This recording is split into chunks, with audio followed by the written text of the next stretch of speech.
সুপ্রিয় দর্শক, আমরা কিন্তু বাংলা ভাষী মানুষ, কিন্তু আমরা এত পরিমাণ বাংলিশ হয়েছি যে সব ভুলে যাচ্ছি। আপনাদেরকে বিশুদ্ধ বাংলার উপর চর্চা করানোর জন্য আলহামদুলিল্লাহ আমি একটা কোর্স চালু করেছি।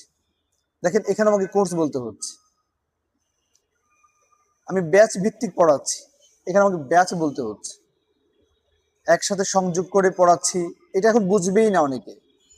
আমার পাঠশালায় আসো, এটা যদি বলি বুঝবেই না।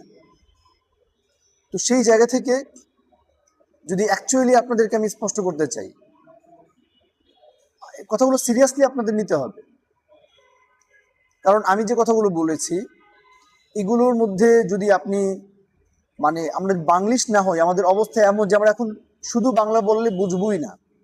আমাদের বর্তমান যে সিচুয়েশন, যদি শুধুমাত্র বাংলা বলি তাহলে অনেকে আমরা বুঝবো না যে কি বলে, এবং অনেকে হাসবে। কিন্তু যদি বাংলিশ বলি এবং বাংলার মধ্যে যদি আমরা ইংলিশ ইউজ করি, তাহলে দেখবেন যে সবাই খুব প্রপারলি বুঝবে এবং সেটা ফিল করবে যে না, আসলে আমরা কথাগুলো স্পষ্ট বুঝতে পারছি। যদি আমি বলি যে তুমি চেয়ারটা একটু নিয়ে আসো আমার এখানে, আমি জাস্ট একটু বসবো এখানে এবং সামটাইম তোমাদের সাথে কথা বলবো, তাহলে সবাই খুব ভালো ফিল করবে যে ওয়াও, দারুণ, হুজুর আপনি তো একদম ফাটিয়ে দিয়েছেন। যদি এটা বাংলায় আমরা যদি বলতে চাই তাহলে ফাটিয়ে হবে, কিন্তু আমরা তো এটা বলি না। ফাটিয়ে দিয়েছেন হুজুর, কি বলেন। কিন্তু এই এটা তো একটা বিদেশি শব্দ, যে আমরা বাংলিশ অর্থাৎ ইংরেজিতে একটা বিদেশি শব্দ নিয়ে আমাদের এই কথাগুলো বলা হয়। সেই জায়গা থেকে যদি কেউ ইনকিলাব জিন্দাবাদ বলে, এই জায়গাতে এসে কিন্তু আপনি তাকে রাগ করতে পারবেন না। Because very important this word, গুরুত্বপূর্ণ শব্দ এটা এবং গুরুত্বপূর্ণ সেন্টেন্স।